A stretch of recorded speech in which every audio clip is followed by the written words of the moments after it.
নবীজি মুহাম্মদুর রাসূলুল্লাহ সাল্লাল্লাহু আলাইহি ওয়াসাল্লাম দেখলেন এভাবে যদি পানি ক্রয় করে মুসলমানদের পান করতে হয় তাহলে সেটা কারো দ্বারা সম্ভব নয়। নবীজি বললেন, কে আছো, বীরের রোমাটা খরিদ করে মুসলমানদের জন্য দিয়ে দিবা। নবীজি মসজিদে নববীতে ঘোষণা দেওয়ার সাথে সাথে আল্লাহর নবীর প্রিয় সাহাবী উসমান গনি রাদিয়াল্লাহু তাআলা আনহু তিনি দায়িত্ব গ্রহণ করলেন, বললেন, নবীজি দায়িত্বটা আমি নিতে চাই। সুবহানাল্লাহ।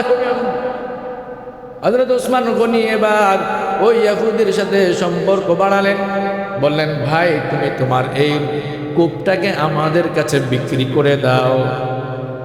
ইহুদি বলল, না না, বিক্রি করব না। হযরত উসমান গনি বলল, বিরাট একটা লভ্যাংশ তোমাকে দিব, অসুবিধা নাই, তুমি কি চাও বলো, তুমি যা চাও তাই তোমাকে দিব, তুমি বিক্রি করো। না না, বিক্রি করো না, এত লাভের ব্যবসা, ফ্রি পানি বেচে বেচে টাকা ইনকাম করতেছে, সহজে সে বিক্রি করতে চাচ্ছে না। হযরত উসমান গনি বলেন, ঠিক আছে তাহলে 50-50, পুরাটা যেহেতু তুমি বিক্রি করবে না, অর্ধেক বিক্রি করবে। ইহুদি পণ্ডিত বলে, ঠিক আছে যাও, অর্ধেক বিক্রি করব। অর্ধেক বিক্রি হয়ে গেল। উসমান গনি অর্ধেক চড়া দামে ক্রয় করলেন। ক্রয় করার পর এখন ভাগ বাটোয়ারা কিভাবে হবে? পানির কূপ, সেটা তো আর খণ্ডন করা যায় না, ভাগ করা যায় না। উসমান গনি রাদিয়াল্লাহু তাআলা আনহু এবার তার সাথে সলা পরামর্শে বসলেন। তাকে বললেন, ভাই একদিন তোমার একদিন আমার, এভাবে পানি নিলে মনে হয় ভালো হয়। খুলাফায়ে রাশিদিনের ইতিহাস হচ্ছে এক সোনালী অধ্যায়। এটা মুসলমানদের গর্বের বিষয়, মুসলমানদের শিক্ষার বিষয়। এখান থেকে মুসলমানরা তাদের পথ পদ্ধতি এবং আগামীর পাথেয় নির্বাচন করতে পারে। ক্ষমতা কেন্দ্রিক জীবন প্রণালী ব্যবস্থাপনা এই খুলাফায়ে রাশিদিনের জীবনের মধ্যে রয়েছে। এবং ইসলামের এই চারজন খলিফা ধারাবাহিকভাবে এত সুন্দরভাবে রাষ্ট্র পরিচালনা করেছেন। রাষ্ট্র পরিচালনার ক্ষেত্রে আজ পর্যন্ত কোনো ইহুদি, খ্রিস্টান, বেঈমান এদের ভুল ধরতে পারে নাই। এটা একটা ইতিহাস যেটা মুসলমানদের গর্বের বিষয়। মুসলমানদের খিলাফতের ধারাবাহিকতায় আবু বকর, ওমর রাদিয়াল্লাহু তাআলা আনহুমা এর পরে যারা খিলাফতের দায়িত্বে ছিলেন, হযরত ওসমান রাদিয়াল্লাহু তাআলা আনহু, হযরত উসমান ইবনে আফফান রাদিয়াল্লাহু তাআলা আনহু, হযরতে আলী রাদিয়াল্লাহু তাআলা আনহু, লম্বা সময় পর্যন্ত তারা রাষ্ট্রের দায়িত্বে ছিলেন। হযরতে উসমান ইবনে আফফান রাদিয়াল্লাহু তাআলা আনহু তিনি দীর্ঘ 12 বছর পর্যন্ত ইমারতের ইসলামিয়ার দায়িত্বে ছিলেন।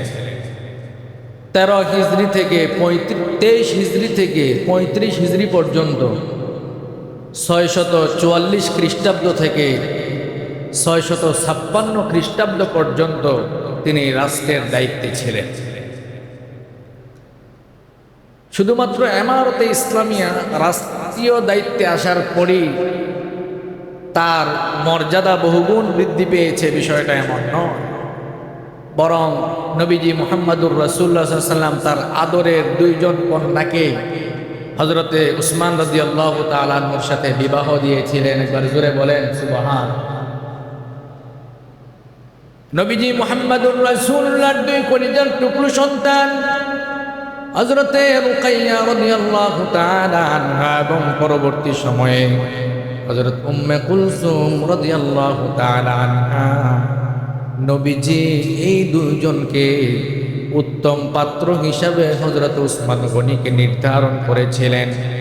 হযরত উসমান রাদিয়াল্লাহু তাআলা আনহুকে এই জন্য যুন্নুরাইন বলা হয়, 2 নূরের অধিকারী বলা হয়, কারণ নবীজি মুহাম্মদুর রাসূলুল্লাহ সাল্লাল্লাহু আলাইহি ওয়াসাল্লামের কলিজার টুকরো 2 জন সন্তানকে বিবাহ করার সৌভাগ্য যেই সাহাবী অর্জন করেছিলেন তার নাম হলো হযরতে উসমান গনি রাদিয়াল্লাহু তাআলা। হযরত উসমান রাদিয়াল্লাহু তাআলা আনহু সম্ভ্রান্ত বংশের মানুষ ছিলেন, ধনী মানুষ ছিলেন, শৈশব থেকে ইতিহাসবেত্তা ছিলেন। মক্কা মদিনা সহ পাক আরব আমিরাতের যাবতীয় ইতিহাসগুলো তিনি খণ্ডন করেছেন। ইতিহাসবিদ ছিলেন, ওই ইতিহাস অধ্যয়ন লেখেন। তিনি এত মেধার অধিকারী ছিলেন, ব্যবসায়িক মহলে তৎকালীন সময়ে যারা যারা ব্যবসার মাধ্যমে সফলতা অর্জন করেছেন, এর মধ্যে অন্যতম হলো হযরত উসমান গনি রাদিয়াল্লাহু তাআলা। গনি শব্দের অর্থ হলো ধনী, এজন্য তার নামের লকব উপাধি হচ্ছে উসমান গনি, মানে ধনী মানুষ। তৎকালীন মক্কা মদিনায় তার চেয়ে বড় ধনী মানুষ খুব কম ছিল, এবং তিনি সৌভাগ্যবান ওই ধনী মানুষ যিনি তার সম্পদ থেকে পুরোটাই খরচ করেছেন ইসলামের পথে, ইসলামের পক্ষে। একবার জোরে বলেন সুবহানাল্লাহ। হযরত উসমান রাদিয়াল্লাহু তাআলা আনহু নবীজির এতটাই আদরের ছিলেন, এতটা কাছের ছিলেন, নবীজি মুহাম্মদুর রাসূলুল্লাহ সাল্লাল্লাহু আলাইহি ওয়াসাল্লাম ইমারত ইসলামের যেই ধারাবাহিক বন্টন করেছেন, নবীজি বলেন আরহামু উম্মতি বিউম্মতি আবু বকর ওয়া আশাদ্দুহুম ফি আমরিল্লাহি ওমর ওয়া আসদাকুহুম হায়াআন উসমান ওয়া কাদাহুম আলী রিদওয়ানুল্লাহি তাআলা আলাইহিম আজমাইন। নবীজি ধারাবাহিকভাবে সাহাবায়ে কেরামের গুণাবলী বর্ণনা করেছেন। এর মধ্যে হযরত উসমানের ব্যাপারে নবীজি বলেন, উসমানের মতো সত্যবাদী খুব কম আছে। ওয়াসদাকুহুম হায়াআন উসমান, উসমান সত্যবাদী যেমন ছিলেন, পাশাপাশি তার মতো লজ্জাশীলতা আর কারোর মধ্যে ছিল না। অধিক পরিমাণ লজ্জাশীল ছিলেন হযরত উসমান রাদিয়াল্লাহু তাআলা। হযরত উসমান রাদিয়াল্লাহু তাআলা আনহু কুরআনুল কারীমের যে উসমানী মাসহাফ, যেটা অর্থাৎ যেই সংকলনে বর্তমান সময়ে কুরআনুল কারীম তিলাওয়াত করা হয়, যেই লিখিত যেই চিহ্নমালা মুসহাফ বলে, এই মুসহাফ উসমান রাদিয়াল্লাহু তাআলা আনহুর শাসনকালে তিনি আবর্তন করেন। সুবহানাল্লাহ, কত বড় একটা দ্বীনি খিদমত তিনি করেছেন। তিনি যায়েদ ইবনে সাবিত রাদিয়াল্লাহু তাআলা আনহু সহ সাহাবায়ে কেরামদের একটা টিম নির্ধারণ করে দেন যে আপনারা কোরআনের মুসহাফ তৈরি করবেন, কোরআন মানুষ কিভাবে তিলাওয়াত করবে, এর শব্দচয়ন, ভাষা বিন্যাস, এর ধারাবাহিকতা আপনারা নির্ধারণ করবেন। এর থেকে উসমানীয় কোরআনের যে মুসহাফ, এটা আমরা পেয়েছি। এবং তার খিলাফত সময়ে উত্তর আফ্রিকার অনেকগুলো অঞ্চল ইসলামের ছায়াতলে চলে আসে। আপনার আর্মেনিয়া, খোরাসান, সাইপ্রাস সহ প্রায় দীর্ঘ 12 বছরের শাসনকালে দক্ষিণ আফ্রিকার বৃহৎ একটা অংশ ইসলামী খিলাফতের শাসনতলে চলে আসে। সুবহানাল্লাহি ওয়া বিহামদিহি। এমনকি তিনি এমন একজন শাসক যিনি সর্বপ্রথম ইসলামী খিলাফতকালে ইসলামী শাসন ব্যবস্থায় নৌবাহিনী উদ্ভব তথা আবিষ্কার করেছে, প্রতিষ্ঠা করেছে। নৌবাহিনী,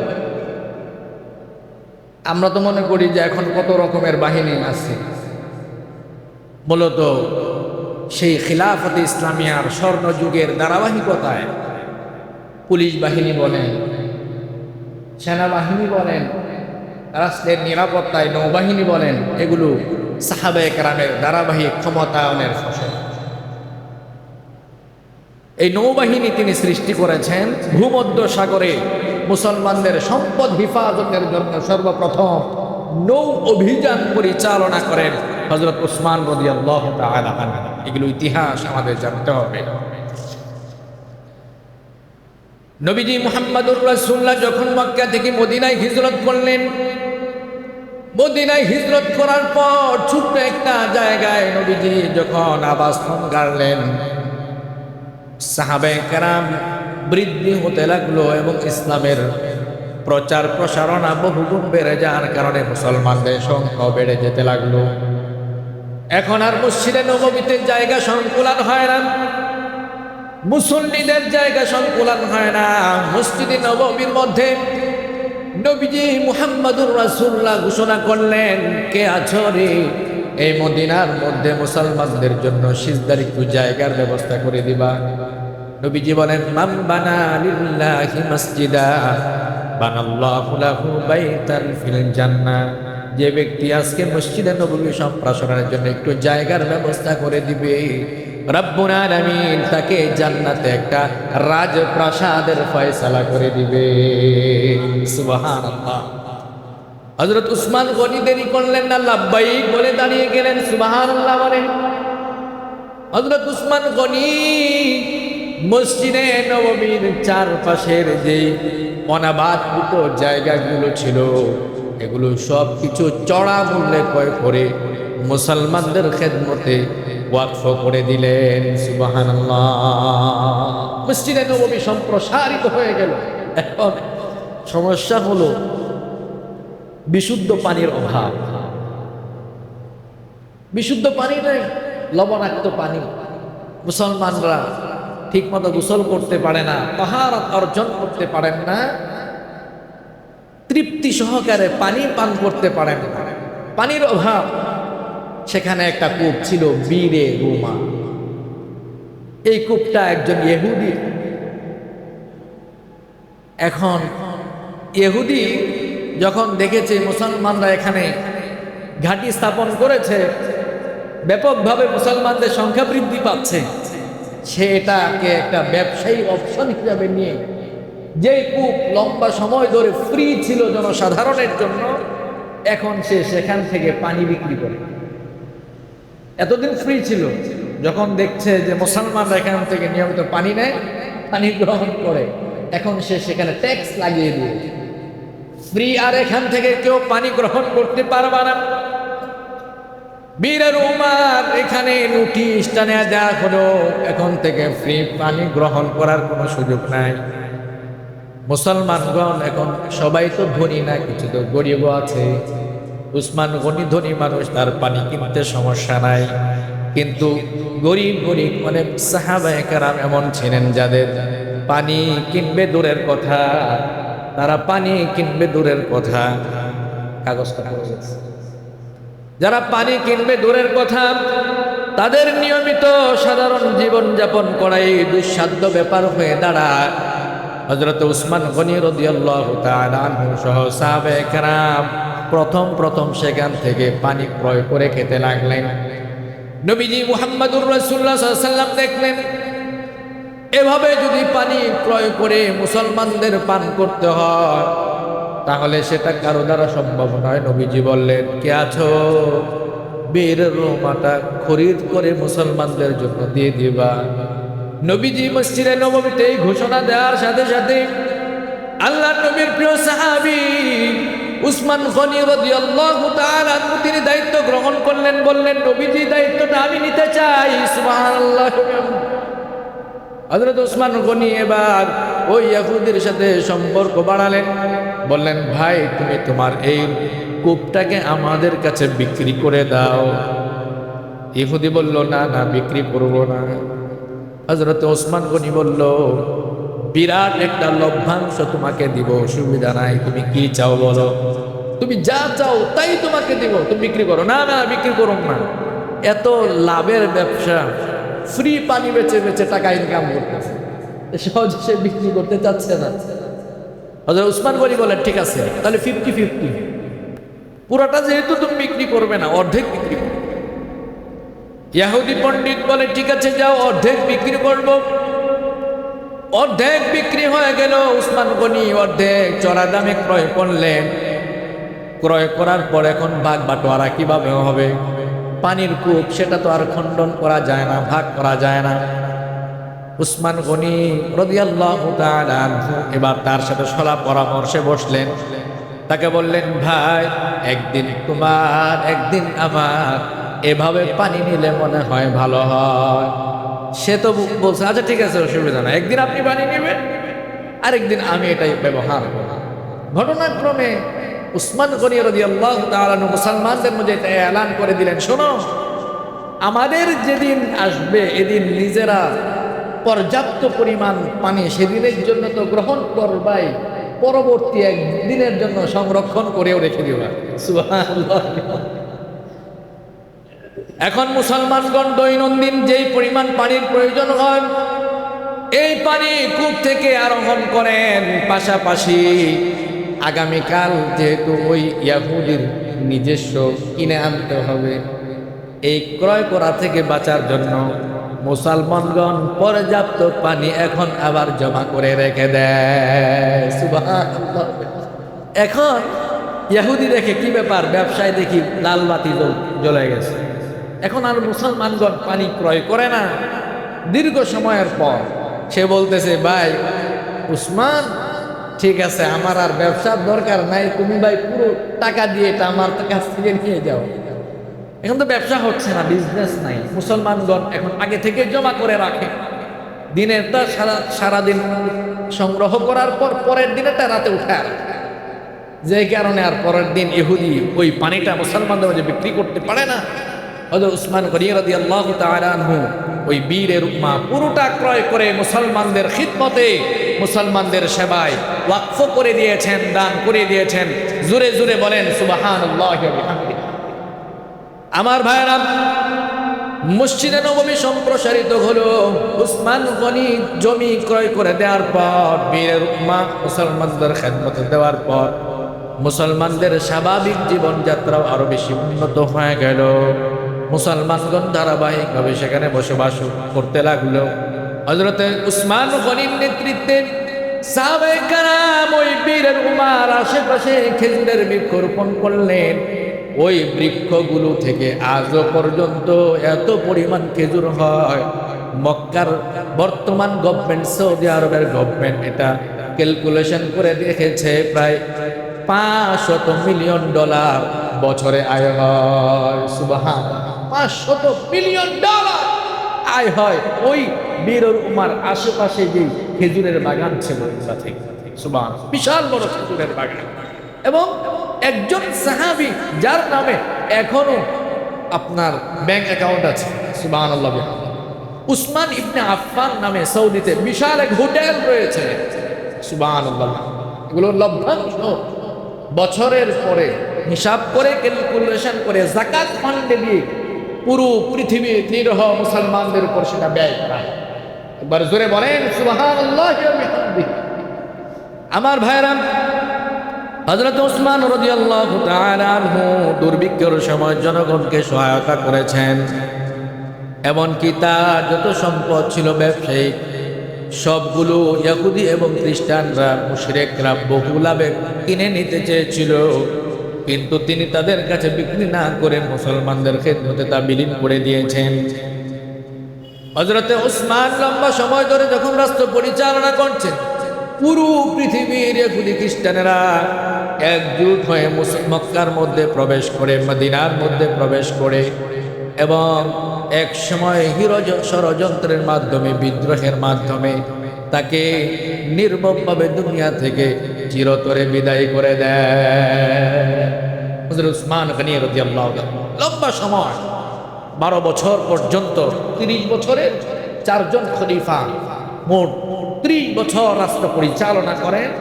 এর মধ্যে হযরত উসমান গনি রাদিয়াল্লাহু তাআলা আনহু তিনি সবচেয়ে বেশি লম্বা সময়, দীর্ঘ 12 বছর পর্যন্ত ইসলামী ইমারতের, ইসলামী স্টেটের দায়িত্বে ছিলেন। সুবহানাল্লাহ ওয়া বিহামদিহি। আমার ভাইরা,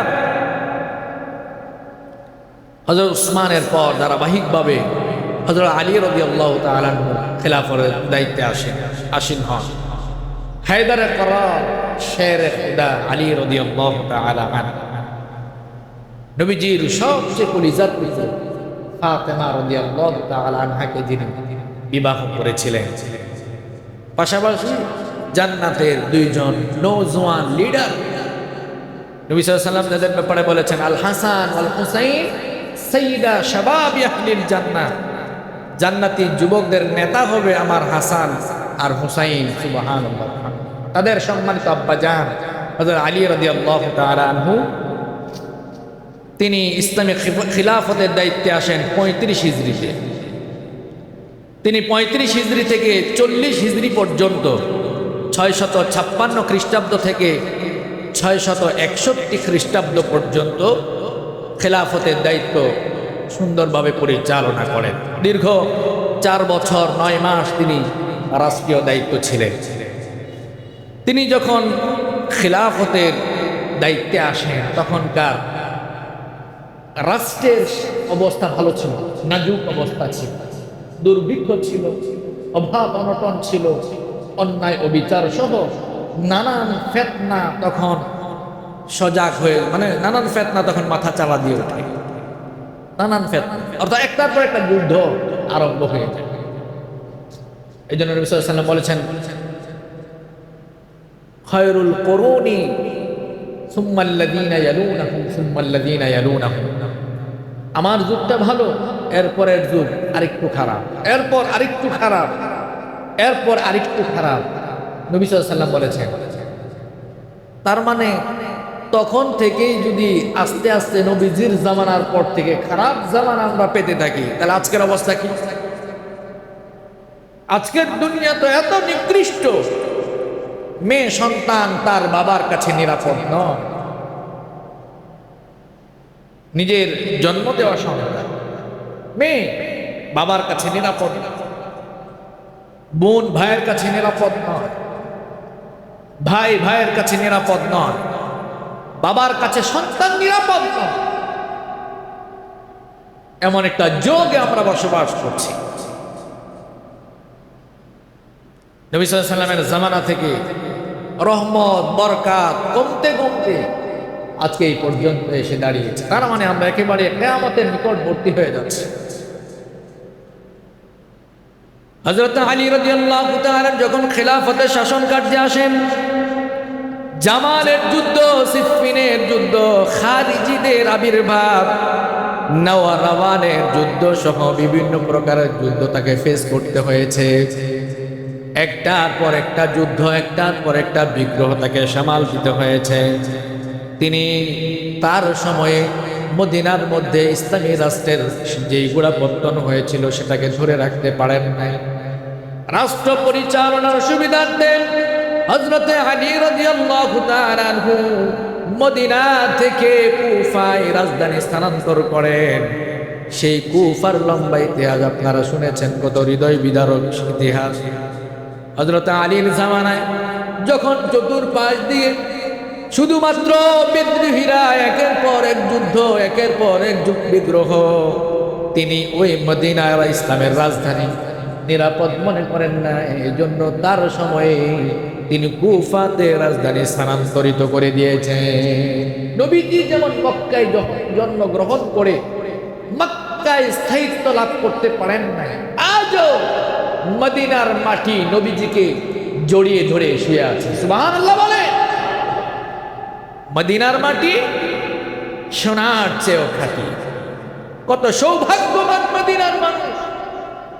এই মদিনা মক্কায় জন্ম নেওয়া মুহাম্মদুর রাসূলুল্লাহ সাল্লাল্লাহু আলাইহি ওয়াসাল্লামকে মক্কা ধারণ করতে পারে নাই, কিন্তু মদিনা মুহাম্মদুর রাসূলুল্লাহ সাল্লাল্লাহু আলাইহি ওয়াসাল্লামকে ধারণ করেছে, ইসলামী খিলাফতের রাজ কায়েম করার সুযোগ দিয়েছে। শুধু তাই নয়, আজও মদিনার মাটি নবীজিকে বক্ষে ধারণ করে শুয়ে আছে। একবার সুবহানাল্লাহ জোরে বলেন, জোরে বলেন সুবহানাল্লাহ।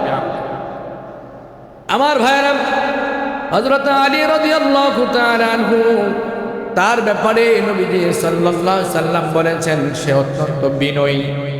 তার শক্তির ব্যাপারে নবীজি বলেছেন তার শক্তিও অফুরন্ত। নবীজি তার ইলম সম্পর্কে বলেছেন আনা মাদিনাতুল ইলম ওয়া আলিমুন বাবুহা, আমি যদি ইলমের শহর হয়ে থাকি সেই শহরের ফটক হলো আলী। সুবহানাল্লাহ বিহামদিহি। হযরত আলী রাদিয়াল্লাহু তাআলা আনহু খিলাফতের সময়ে লম্বা সময় শক্তি ব্যয় করেছেন, লম্বা সময় পর্যন্ত যুদ্ধ বিগ্রহ করেছেন।